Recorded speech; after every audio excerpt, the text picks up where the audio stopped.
Hey, what's good? Welcome to the channel. Today I'm going to do the food I'm eating while in the last week of prep. So I'm just going to run over the meals I'm having, when I'm having them, why I'm having them at them times, things like that. But first of all, we need to welcome to 2024. So blinds are opening themselves.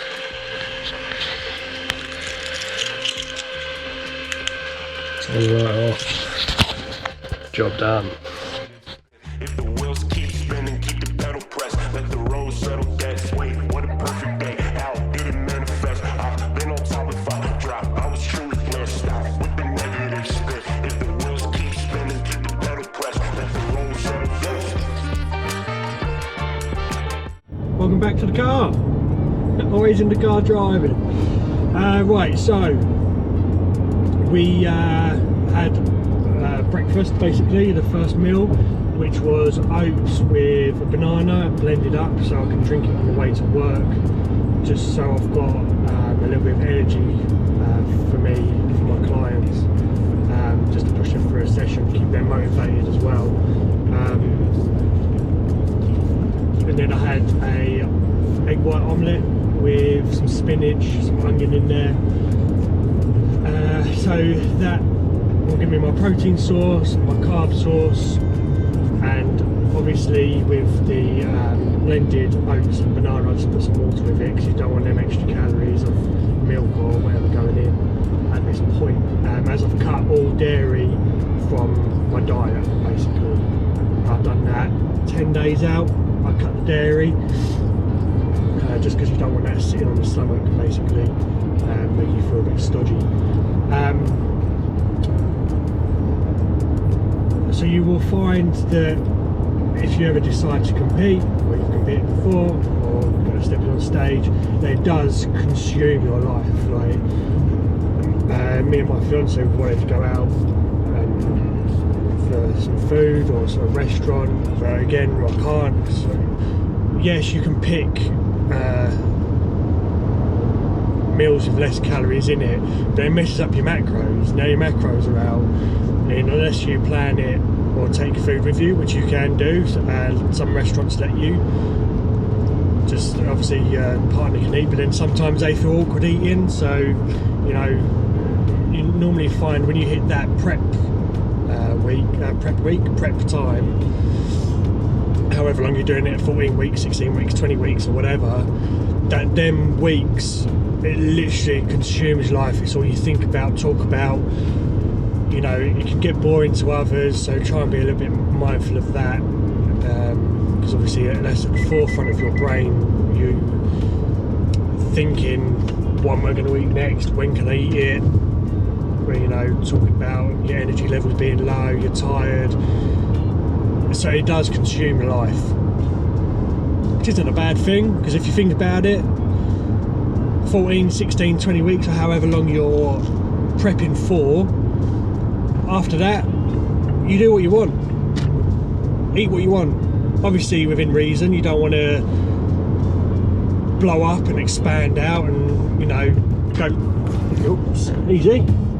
You don't want to expand out and then put on a load of fluff, and that's what you see some bodybuilders do. They come off stage, or even physique, they come off stage, then within a week they're the size of a house because they're so waterlogged and all these extra carbs going in, they just puff out. So you still want to reverse diet out and just phase out your diet, because otherwise you'll just look like a bag of crap, really, which you don't want. You still want to be I mean, obviously take a couple of days just to make yourself feel better, because you are dieting to the extreme and going to hell and back. You're in the trenches for quite a long time, so treat yourself, but keep a hold of everything. You don't want to blow it all, and then obviously you've got to then regain that back. So if you can slowly reverse diet back out of it,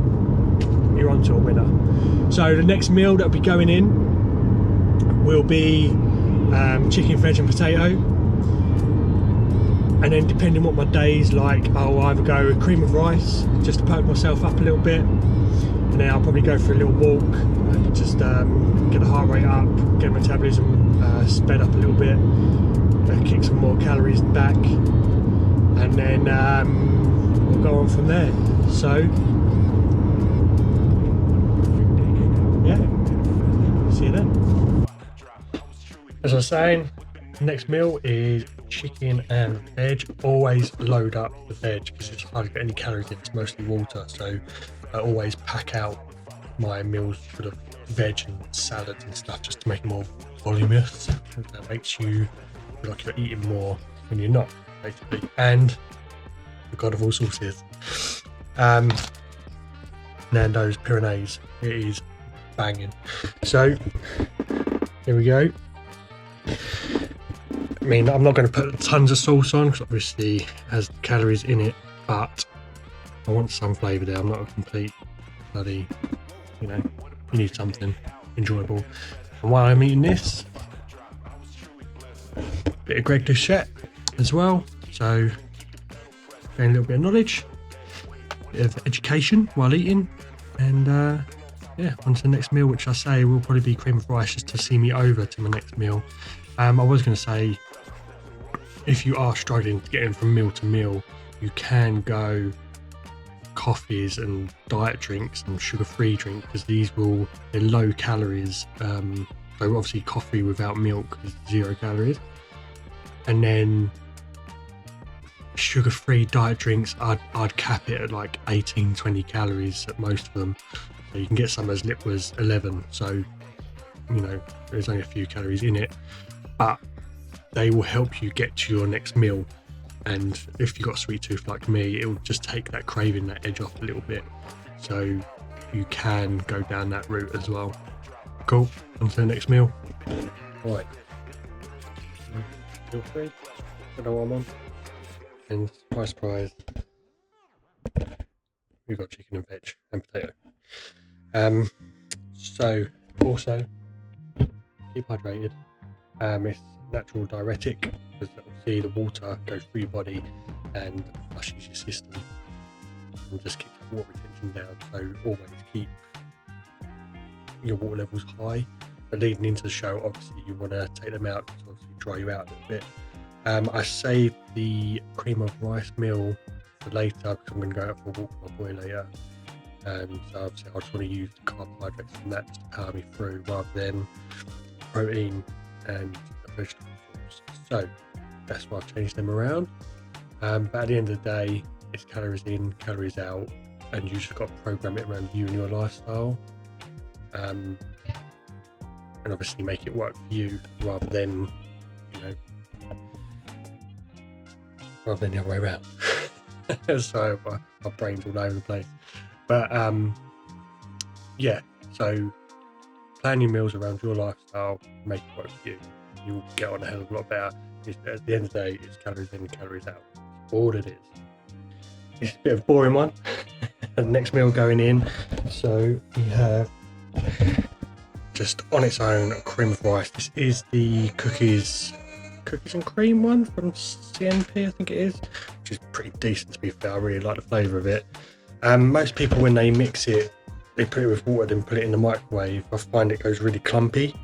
So if you mix it from boiled water from the kettle and stir it as you're pouring in the water, I find that it really mixes well and you don't really get that lumpy texture. And then you can see if you need a little bit more water or whatever just to make it a little bit more looser, you can. Whereas in the microwave, I've done it before, it's just gone like a brick. It's like trying to eat wallpaper paste. So yeah, next meal, then I'm going to go for a walk, not burn it off, but use it, and then have one more meal, and then it'll be just before bed. I'll have another omelette and spinach. Just finish the day off with a banana, and then that's it. Pretty much the day is done food wise. On to tomorrow. But this food will all change when I do my I might have said my carb loading, which will be next Thursday evening. So we'll be adding in more potato, more rice, and it's just starting to fill out, pump up, ready for Sunday. last meal of the day. So I had a chicken, veg, and before this, I didn't film it because you've seen it before. It's all the same thing. So I didn't bother. So I'm going to have the omelette with a bit of onion, a bit of spinach in it. Just to end the day. I know it's very samey, you know, like back in the day when that guy done the fish and rice cake thing. I know it's like very old school, it's very samey, all the same food, all the same thing. But I wanted to try and do this the old school way and keep it old school. And then if I do another one, or even if I just do a prep for a photo shoot or whatever in the future, then you know, I'll do it the new school way and see if, you know, I know it's calories in, calories out, so it doesn't matter, but it's not going to change your physique or how you look or things like this, or how you train and all the rest of it. But next time I will put in different foods, like you can have French toast with egg whites and blueberries and more fruit and different fruits, whereas this one I've kept it very, very, I think it's because I didn't want to rock the boat with anything. I mean, I could always change them things out now and try a different food and go, as long as I'm in the same calories, same macros, I'll be fine. Nothing will change the physique. But because I'm so close and I've done it by the book, I've not cheated once or gone off plan once, I've done everything I possibly can, I didn't want to change anything and just ruin my chances. So that's why I kept it very basic, very samey, very chicken, broccoli and rice, chicken, broccoli, potato, whatever. I've purely done that just because I don't know, I just didn't want to miss a beat, basically. So that's why I've done it this way round. But looking into the future, and my guys that are going on stage next year, I've learned so much this year. So my guys that I'm putting on stage next year, I've learned from this, I've experienced this, like I'm in the trenches at the moment and I've been to hell and back with this diet. So I know what I would change, I know what I'd tweak. Not saying it's been bad at all, because I think I'm in amazing condition. I mean, it's going to be hard whatever you do, it's not going to be easy, but there are little things that I would just change and maybe swap around a little bit. Other than that, I'm happy with my physique, I'm happy with how things are going, I'm pretty confident about the show. Even if I don't win, it's fine. I've still learned a hell of a lot about myself, about coaching, about nutrition, and I've learned a lot about food and how it's, sorry about the pun, but it's shoved down your throat every 2 seconds when there's an advert on the TV or the radio. And it just doesn't need to. Like, no wonder we're such a gluttonous race now of people, because everywhere you look, there's just food and it's always thrown at you and advertised at you, and it's always in the media.